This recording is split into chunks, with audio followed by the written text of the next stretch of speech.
Morning, everyone. Happy Monday.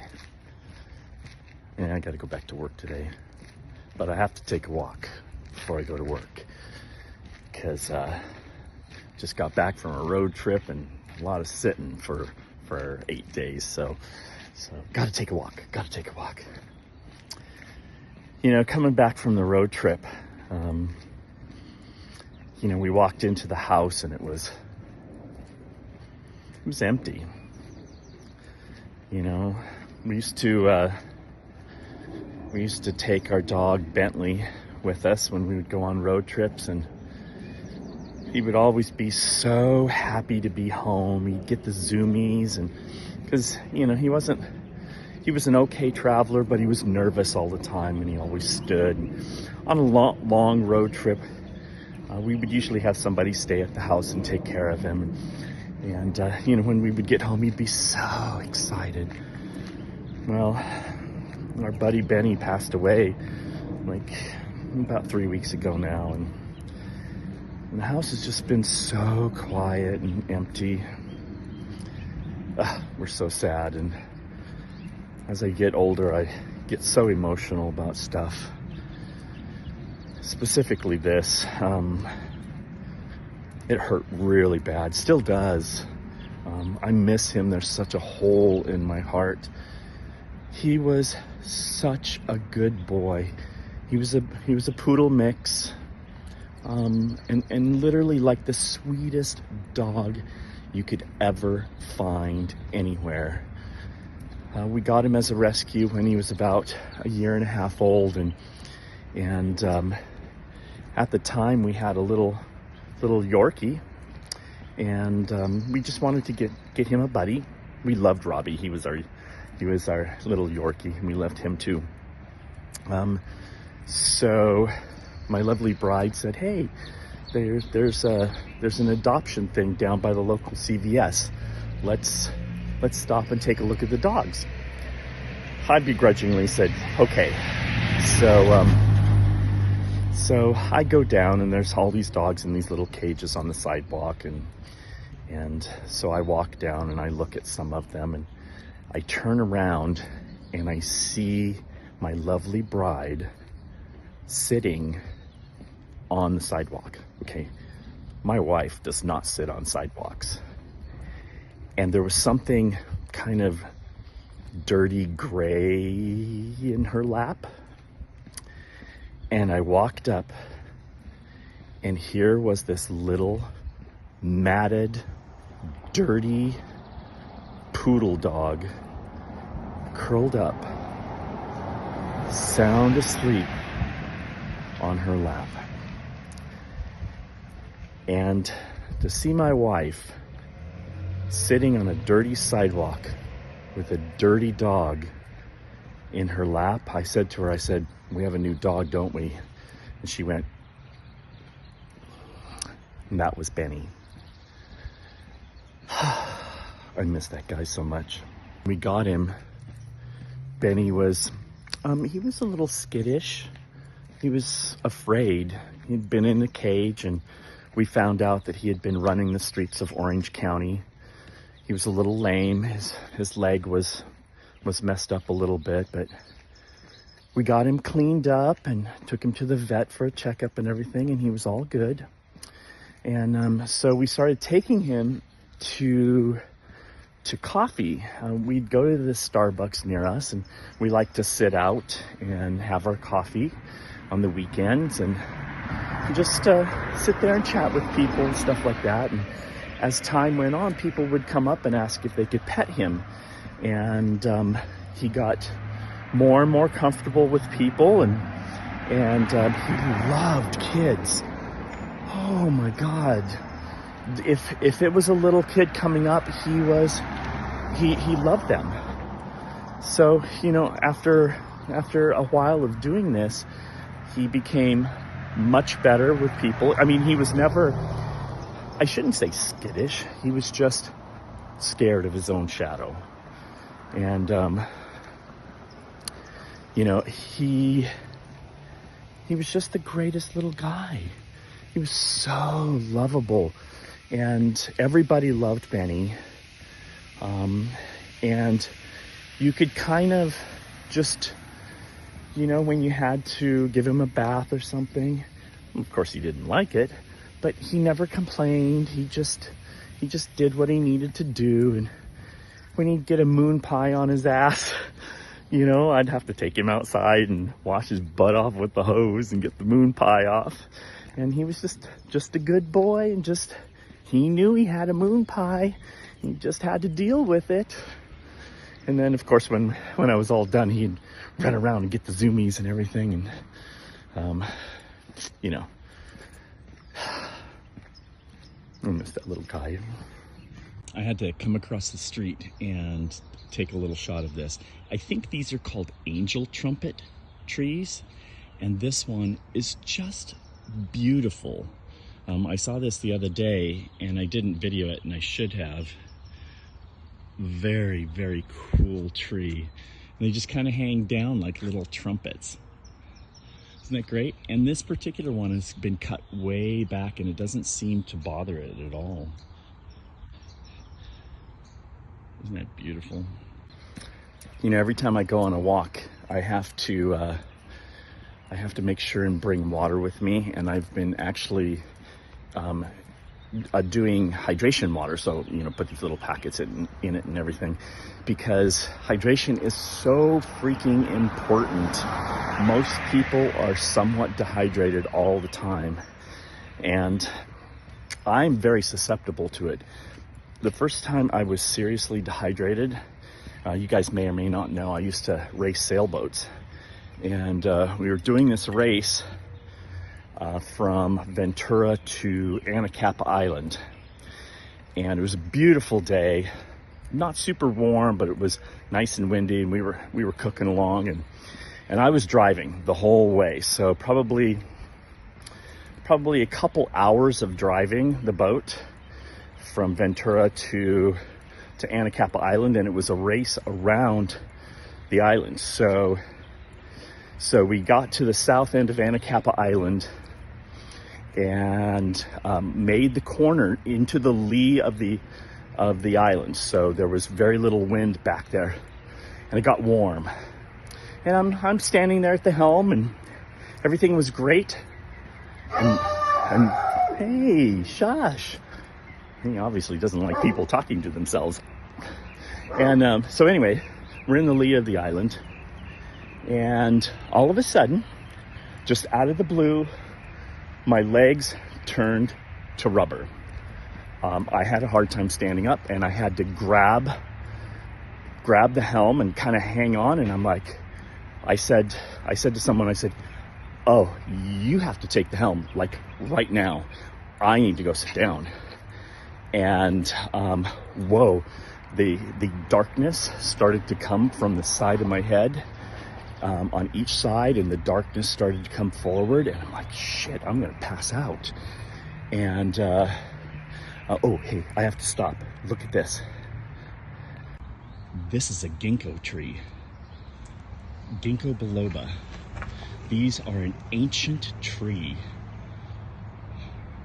We used to have them in our backyard, but I got rid of them because the female ginkgo bilobas, they create like a berry, and they stink so bad. They smell like rotten milk. Nasty, nasty. But these are a special tree. I wish I knew a little bit more to share with you, but they are kind of in a class all by themselves. They're ancient. They're from prehistoric times. You should check them out. Sorry, had to stop and talk about a tree. So anyway, back to my story. So I went down below and laid down on one of the berths. It was about 12 o'clock in the afternoon, and I felt horrible. It felt like the flu. Like I had a horrible fever. I was nauseous, but not enough to puke. Just that low-grade nausea. I couldn't really move. I couldn't get water down. I knew it was dehydration. I just knew it. And it was such an uncomfortable feeling that lasted for 12 hours. I did not feel better until about midnight that night. Oh, God, it was horrible. Thank God my wife was with me so she could drive me home. It was really bad. Anyway, so, stay hydrated, friends. Very important. Here's an amazing plant. You guys have seen this yard before, but I haven't really shown this particular one. This is a variegated lemon of some sorts. This is what's cool about citrus. So there are fruit at the same time that there are flowers, and at the same time that baby fruit are setting, at the same time that there's new growth. You don't often see that on plants. Usually it's one process or the other, and citrus will do all of them all at the same time. Pretty cool. I'm not really a super big fan of lemons. They're great to put on fish and, in drinks and stuff like that. Yeah, I love this yard, so I'm gonna go ahead and keep videoing. Hopefully people don't think I'm weird. Dude, look at this. Look at this. Okay, now personally, I would take about 3/4 of these fruit off. Way too many for this little tree to hold. And as you can see, they're trying to hold the tree up with bamboo and zip ties and stuff. This has the potential to stunt the tree a little bit, having such a big harvest so early in its life. It's hard to do, so hard to thin out the fruit, but it's something that you have to do if you want a very healthy tree. Here's another mulberry. I don't see any fruit on this one. There's a great example of the graft and how there's some little growth below the graft. That should be taken off. It's another mulberry here. Probably won't do very well being underneath this great big huge tree right here, but you never know. Oh, wait a minute. I said mulberry. I was wrong. That is a cherry. Is this one a cherry as well? Actually, I think it is. I was incorrect. This is a cherry. Yeah, cherries are very difficult to grow here in Southern California because we don't get enough chill hours. Cherries require a certain number of hours below, I think it's 40 degrees. There's an apple tree right there. Yeah, like a few hundred chill hours below 40 degrees, which we just don't get that on a regular basis. And it gets really, really hot in the summer, and cherry trees just don't do well with that. Though I do know, I follow this guy called Stephen Murray. He is one of the Murray family farms outside of Bakersfield. So Stephen Murray, the reason I follow him is he has one of the largest tropical fruit collections in the United States. He travels all over the world collecting rare and unusual tropical fruits. He has a huge greenhouse. I have not yet had the opportunity to directly engage with him on social media. I'm hoping someday. And I'd really like to go to Bakersfield and see his farm. But anyway, in Bakersfield, they get enough chill hours to grow cherries. And their cherry harvest right now is huge. He's been posting pictures of all of the cherries they've been getting. And it's pretty amazing. And I love cherries. Sadly, for a lot of years, I had something called OAS, or oral allergy syndrome. When I would eat fresh, or raw, I should say, stone fruits, such as peaches, apricots, cherries, plums to a somewhat of a lesser extent, I would have horrible itching and burning in my mouth. And I had to stay away from them. It was horrible. And those are my favorite fruits. So I found out that it was related to to hay fevers and like allergies of pollens and grass, trees, and weeds. So over the years, I was able to reduce my allergies by taking a combination of Singulair and nose spray, and now I'm fine.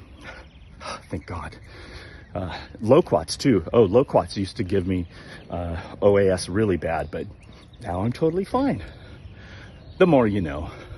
Just me walking through the neighborhood, rambling about shit.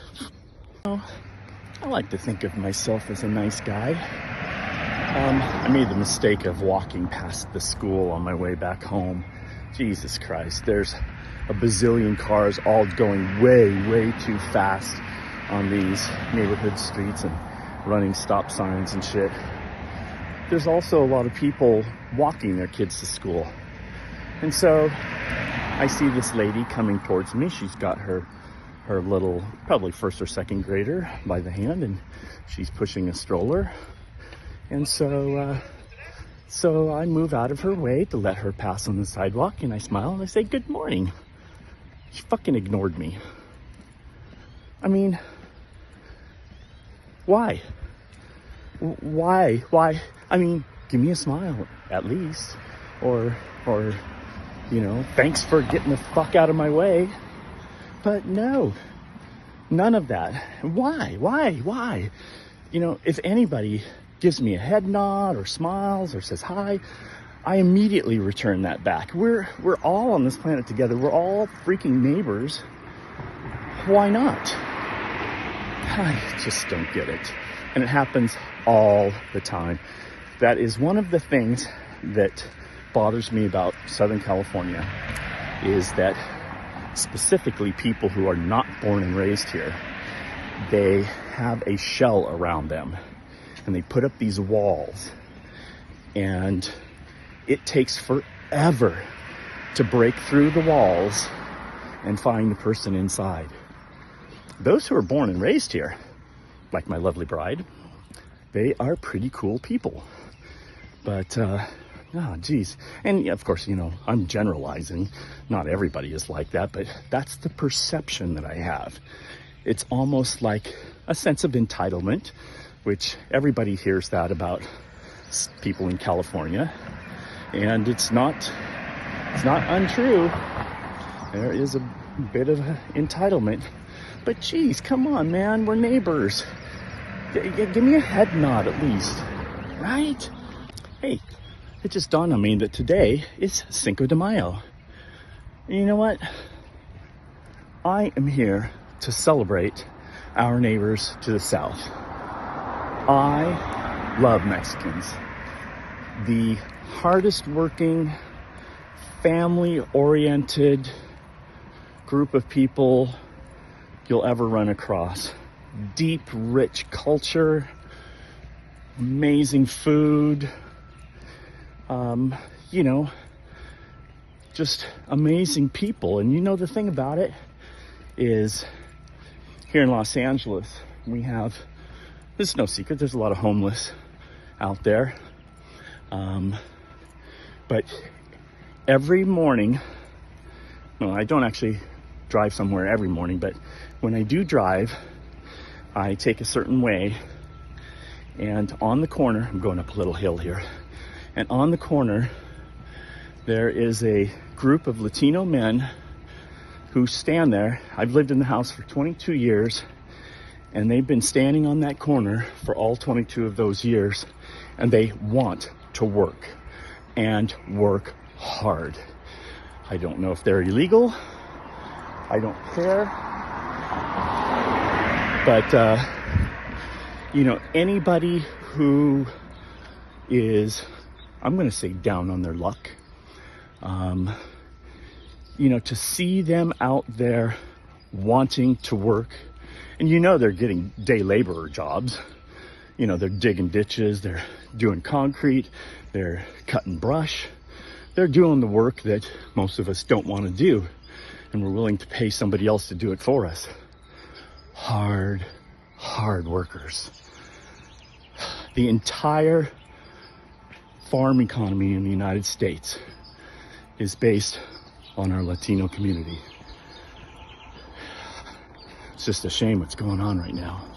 You know, there's one specific individual that I've seen pretty much all 22 of those years on that corner looking for work.